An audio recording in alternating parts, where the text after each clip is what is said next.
The following podcast is a TJ DeSantis production. Comments, questions, and inquiries can be sent to DeSantisProd@gmail.com. Are you talking shift? We are. It's time for the We're Talking Shift podcast. Now. Here to talk shift are your hosts, Loree Bischoff and Candice Parisi. We're Talking Shift. Hi, I'm Candice Parisi. Hi, I'm Loree Bischoff, and we're talking shift. Did you watch the movie The Secret?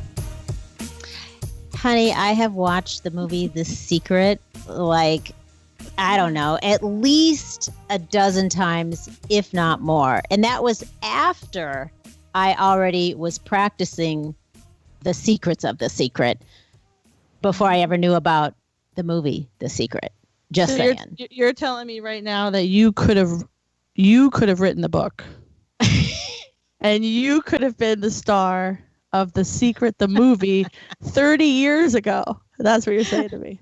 Well, that could be a stretch. Maybe not the star. Because I haven't actually freaking mastered The Secret yet. It is a work in progress always, but I was very well aware of The Secret. It just wasn't called The Secret when I was practicing it.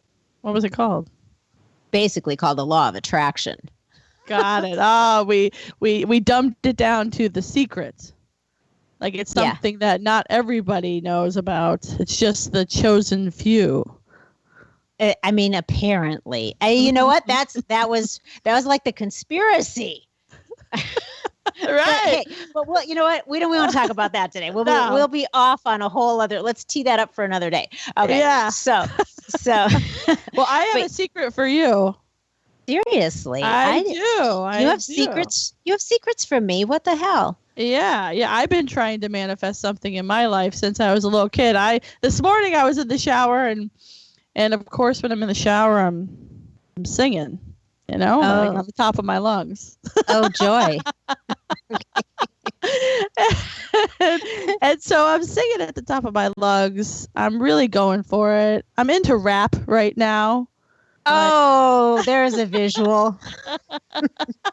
I'm rapping in the shower. Just hardcore gangster rapping in the shower and soaping up. That's for you to think about. And it made me remember a time when I was a little kid. I'm telling you, from birth till about 10 years old, all I wanted to do was be a singer. And so when I was a little kid, what I would do, you remember Star Search? Remember that show? Yes. Okay. Yeah. Yeah. And so there was a show called Star Search, and every once a week I would pack up all my shit in a suitcase, and I would tell my mom that Star Search called and they want me to come there and they want me to audition because they're ready for me. And my mom would just go with it every fucking time. She would say, all right. And she'd put my shit in the car. And then we would go to Dairy Queen.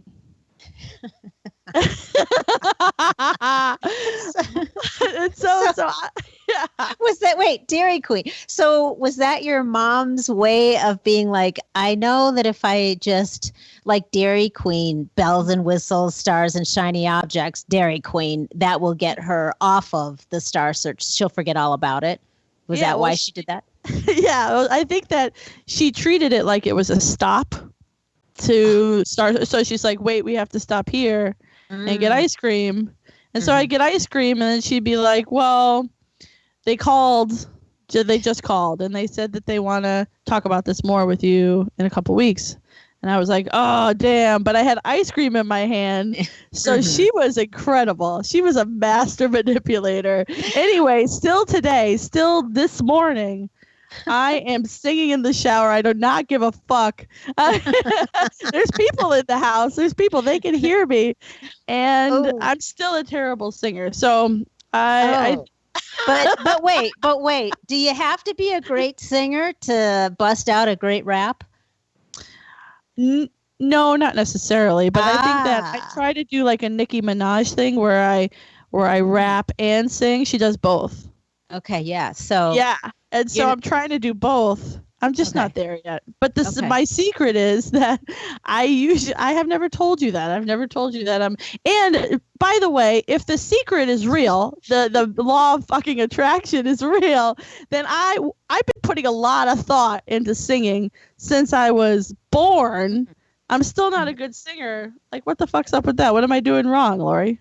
Yeah. Well, what are you doing? Well, you know what? Maybe it's the wrong genre. Maybe you should be a crooner. So why don't you practice that next time you're in the shower, sudsing up? And instead of rapping and twerking, maybe you could swoon and croon. Or I could be a yodeler. A yodeler. Yeah, and I'm sure that everybody else in the household will just delight to hear you yodeling in the shower. Yeah, so I don't care what they think. It's clearly. Clearly. So I now have new visions of you that I have never had before. Thank you very much. Can't wait till you come to visit. Putting you in the downstairs guest room. Yeah. Every time I come and visit you have the good soap. See, I just have shitty like Dove. You have like the good soap. And so I could really like hardcore rap and suds up. You've got that, you got good soap when like it just gets, you turn into a giant bubble, And it smells good. Smells good. Yeah. Yeah. So you've watched The Secret 12 times is what you're telling me right now? So let's just back it up a little. When that, is it, I don't know, a documentary or a movie or kind of a mashup of the two, I guess. Because they have all these, badass experts on there talking about it. But anyway, the thing came out, I want to say like 2007. And I was at this networking event about, 6 months after it came out. And this woman comes over and sits by me, and she's like, "You look like a really fun person to sit by. I'm going to sit by you." And she starts talking to me. She's very gregarious and very, very out there, very networky, very opposite of me. I was really hoping to just observe. I don't know why I went to a networking group because it's just not my deal, but whatever. I got roped into it. But she starts going, "Have you seen The Secret?" She was like an addict. She was like somebody injected her with a big fat needle full of the law of attraction, and she was spewing secret. I had no idea what she was talking about. I was like, no, I haven't. But I promise, she was so enthusiastic. I said, okay, I'll check it out. So I did. And I was like, oh, well, this isn't new. This is not a secret. This is something that I actually have been doing for a very, very long time. So I thought, though, that the movie / documentary was really good because it did bring a concept to a lot of people that were previously unaware of this law of attraction, which is, I guess in spiritual metaphysics, the law of the universe. Mm-hmm. So I think, I think it's really cool. I think it's a really good starting point for people that are wanting to make changes in their lives that haven't previously been very successful about that, or they're stuck, or they just are wanting to, explore it. So I think it's cool. There's to me, it was a great refresher because, it's something that I had already been doing for a long, long time. But I like it. This is what I like about the law of attraction. And basically the law of the secret is that it makes me feel like I have control over my life. Mm-hmm. And to me, that equals freedom. And I think a lot of people don't feel like they have control over their life. And to me, that would feel like I don't have any freedom. So that's why that's one of the main things that I like about that is the sense of control I feel like I have. And I think that that's a valuable concept for people to consider. Right. Yeah.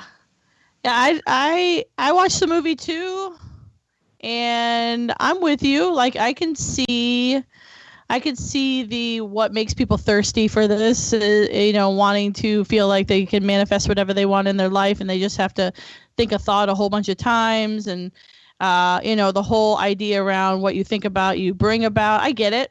I think that it simplifies things. I think that people can definitely fail, and when people fail at stuff, especially something like trying to manifest what they want in their life, they start to talk shitty to themselves, and then that counteracts the whole thing, right? Like, as soon as we fail, we're like, well, that sucked, I did that wrong, and then I guess none of that stuff gets to happen to you. And so I think there's a high failure rate in The Secret. I think that and the thought, there's like 1,000, you have a fucking 1,000 thoughts a minute, right? And so some of them you don't even know about. And so I don't know. I think that, how do you hone in thoughts? Yeah. Yeah. I think that most people, most of us, until you really become aware of that and you start practicing it, I think we're all very sloppy thinkers. Very sloppy thinking. I think that people have a tendency to start having thoughts about either past stuff that's already happened, future stuff that has not yet happened, or their thoughts are focused on what's they're observing right in front of them at the moment. And I think that for you to really manifest the things that are important to you in your life, you have to learn how to manage your thoughts. And I think that a lot of people are letting their thoughts run amok, like, undisciplined kids running all over the place. And those thoughts are all producing emotions in you. So, and it's the emotional part. It's that strong emotion that you are feeling. That's the energy. That's the vibration, right? Emotion is energy in motion. That's what they say, right? So it's the emotional part of that is pulling to you, that's what is attracting stuff to you.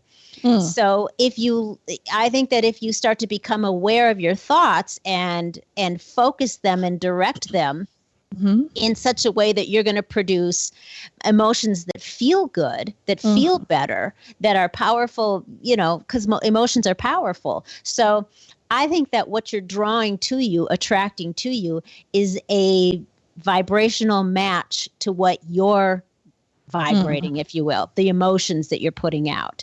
Okay. So, yeah. So you can be paying lip service to, I want, blah, blah, blah. I want a better relationship. I want a different job. I want a different house. I want a new car. I want a blah, blah, blah. But if your emotions are all focused on, oh, I'm not good enough to have a better job. Oh, I don't have enough money to have a nicer car or a different house. Or, oh, all men suck, so I'll never have a good relationship. If that's the stuff that you're actually feeling and dwelling on, even though you're paying lip service to the other things, the lip service is useless. It's the emotion and the feeling that you're dwelling and living in. Right. So what you're saying is that if you're wishy-washy about your thoughts and you can't just focus on the one thought, then, or the several thoughts that you're trying to manifest into your own life, that your life is going to be wishy-washy. You're manifesting wishy-washy. You're manifesting that kind of, uncertainty in your own life. And so we can look at our life, we could stare at our life and see pretty much our thoughts in our own life, is what the movie, I think, that's what I got out of it.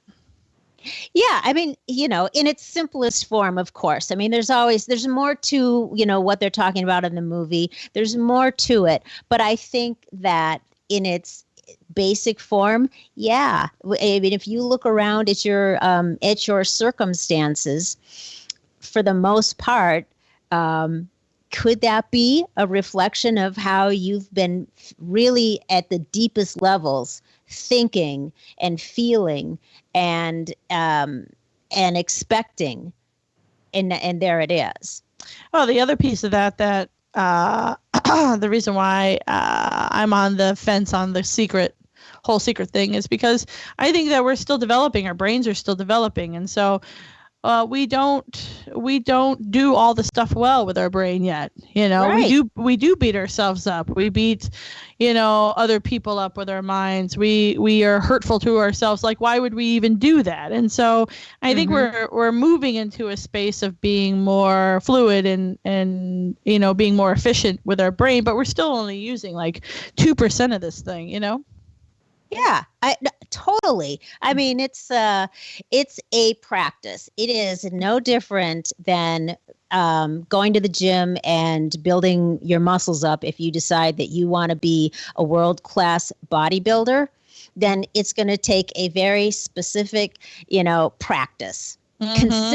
Consistent and specific, and it's a practice. And in order to achieve the level of success you want to achieve at anything, that's what it's going to take. And it is no different with managing your thoughts. They're like little muscles, and you gotta be aware of them. You gotta feed the right stuff, into your brain and manage the thoughts, and it's all the same thing. So the more you do it, the more aware, the more you practice, the better you get at it. And then I find that when circumstances aren't showing up the way that you want them to, or situations arise that you're not happy with, or whatever the case may be, you are able to turn yourself around, turn the circumstance around, or manage the situation more efficiently, better, quicker, once you have really practiced that than maybe you would have had you not practiced it. Right. Yeah.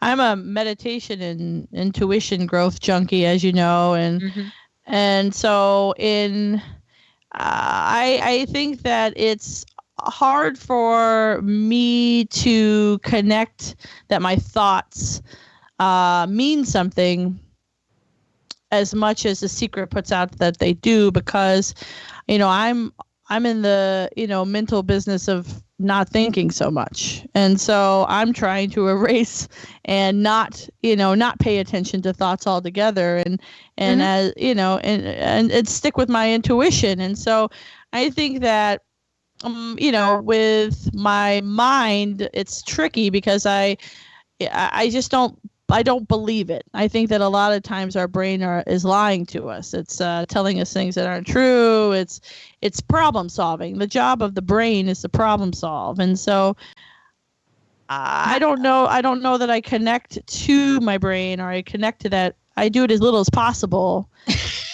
And so you can take that a couple of different ways. Yeah, I try very hard to think as little as possible and stick with my intuition. My intuition has never lied to me.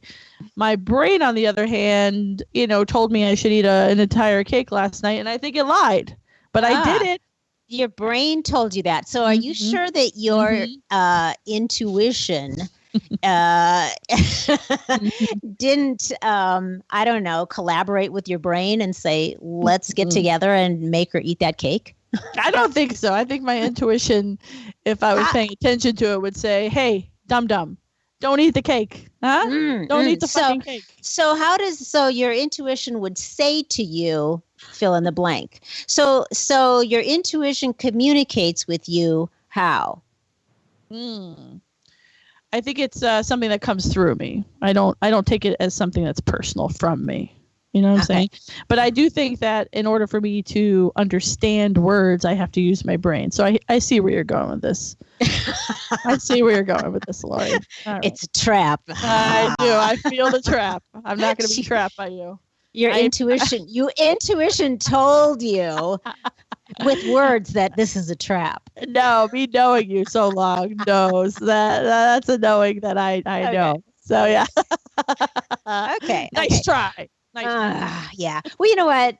I mean, I think it's one of those things, because I totally believe in your intuition as well. And I get what you're saying, because I have had feelings before, like, I should pay attention to this and maybe think about this in a different way, or go about this in a different way. And then I have ignored it because there was the other part of my process, thinking, brain, I don't know what whatever the word is, that probably the brain that said, no, why don't you just keep going in this direction? And then, of course, later it was like, yep, see, I was right. I should have listened. I should have not done that, or I should have gone a different way, whatever. So I get what you're saying. It's, the language when you're talking about, I think, intuition and trying to discern between how your intuition communicates with you and how your thoughts and emotions are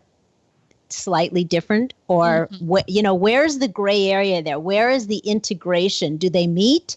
They're not like two completely separate things, or are they? I don't know. I'm just like throwing shit out there. Yeah, I think they're separate in that I think one has an agenda and one doesn't, kind of deal. So your brain its agenda is to save you and to survive and to problem solve. And I think that intuition is more spontaneous, like jumping off a cliff. It's more risky. It's more extreme. It's more something where I'm allowing myself to move my brain out of the way. Don't they have to be like kind of collaborating though? Like if my intuition is telling me to freaking jump off a cliff, my brain's going to be like, no, survive. You should not jump off that cliff. Why would my fucking intuition tell me to jump off a cliff? You just said that. Jump off a cliff, like metaphorically. Oh, okay. Not jump off a cliff. It's just, it feels like using my intuition feels like falling, like not being in control. Like to your point before, I think that you find freedom in that being in control of it. I find the freedom in not. Oh, there we go. Mm-hmm. Right. Mm-hmm. Mm-hmm. Mm-hmm. Interesting. So speaking of the law of attraction, so let me just say this. I have been practicing this literally since the mid 80s. So long before it got like super trendy. My first vision board was done in 1987. Oh my God. Yeah. And everything, by the way, everything came to pass and then some on it. So I'm a big believer. I'm a big believer. And we had nothing when I did the vision board. We had nothing but mounting debt. So let me just say that I think that there's a lot of value in considering the concept and considering the theory. But it does work both ways, though. If you are thinking about stuff, or if your day starts off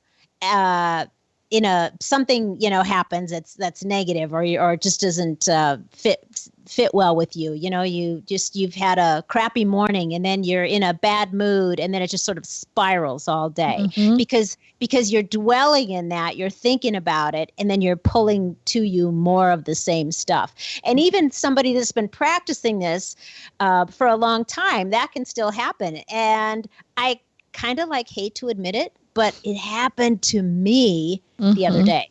It happened to me. And I was like, what the heck? I'm supposed to be really good at this. How is this happening? I guess it was a humbling reminder that I still have more work to do. But it happened. It was one of those days where I got up and I checked my emails, and I have this email from the bank that says, oh, we stopped payment on your automatic bill pay for one merchant that I had sent out a payment to. And I was like, well, why would they do that? Now it's going to be freaking late. And I thought, did I make a mistake? Did something happen? Did all the money get sucked out of my account unbeknownst to me? So I go online before I call Wells Fargo to make sure it wasn't an error on my part. I knew it wasn't. My intuition told me it was not, but I said, trust but verify. So I went online. I looked. Yep, plenty of money in there, just as I thought. So now I got to spend my time calling the bank to find out why my payment was stopped. And this was a payment on my monthly lease to my office. And so, it was important to me. It wasn't like just, direct TV or something. So I I get on the phone and now I got to spend, a half hour of my day listening to the worst Wells Fargo music ever. And it's the same shit they've been playing for like 20 years. I think just note, if anybody out there is ever listening, please, everybody send a petition to Wells Fargo saying change your music. Anyway, so they tell me that, after much research, it was a glitch on their part. Yeah, no shit. But here's the kicker. About 2 to 3 days, we'll have your money back in your account and you can reissue it. So I'm thinking to myself, I said, I don't think so. Let's just make it happen right now. I mean, right? Because I don't want to be messing with this in 2 or 3 days. And now my stuff's going to be late. So she can't do it. No, that's just the way the system isn't designed to do that. And I'm thinking to myself, how is it that everybody on the planet can pick up their phone, have a device in their hand, and move money around in a matter of seconds? You can live in a freaking cave in Afghanistan and make an instant bank transfer. Right? It doesn't matter. So how is it that the bank needs 2 to 3 days to put my money back, and then they're going to ask me to reissue it and take another 3 to 4 days to get it to the recipient? I was hot. I was hot. It sounds like you were hot. Jeez. I was. Yeah. So it went to the next person, and then it went to the next person, and I was like, whatever. So I hung up. And the point of this is I was thinking about it then, because that was really unacceptable, right? So I'm thinking about it and I'm thinking, man, when that case manager calls me back, I'm going to have to really give him a piece of my mind, blah, blah, blah. So I'm thinking about it. So now what I've done is I've let myself get into the mode of thinking about the transaction that already happened, that's in the past, thinking about the conversation that's already happened, that's in the past, and thinking about the one that has not happened yet, that's in the future. Right. So that's where my energy and my focus was for an hour and a half. And it totally changed the whole way that that my mindset that I'm usually in, the mood I'm usually in, right? So then here's what happened. I had a really important appointment set up that day that I spent a lot of time preparing for, and it was business and it was important. And then it canceled. I was like, oh, no way. And so that got me. Now I'm thinking about, now I have that to add on. What the heck? How is this even, you know what I mean? I went into that whole thing and I was annoyed. So then cut to dinner. And my husband says, do you want to go out for dinner tonight? I'm like, I think I do, actually. I think I want to go out for dinner and a cocktail. So we go out to dinner, and I decide that I'm going to try something different on this menu that I have not tried before. I was like, I think rather than the usual, I'm just going to try something different. This sounds good. I'll do that. And this is after I had told him about my day. So guess what? Guess how my dinner showed up? It was gross. Sucked. Yeah. It sucked. I said to send it back. Oh, God. So there you have it. The law of attraction at work. And I I said to myself, you know what? This is I was vibrating in this place all day long. And that is exactly what happened. And that has not happened to me for a long time. And I went, there it is, right there. So powerful I'm just manifester. I'm powerful woman. Powerful. So I just said, I'm going to bed. I am going to not think about any of this shit ever again. Except now here I am talking to you about it. Let's see how the rest of this day goes for you. Yeah. But see, now my emotion around it is different. Right. See, and that's what really matters. It's the emotion around it. Now I'm just laughing about it, and I see, I can see how I can use this for a great example. But anyway, so the moral of that story is I think banks are more about the law of extraction. That's what I'm saying.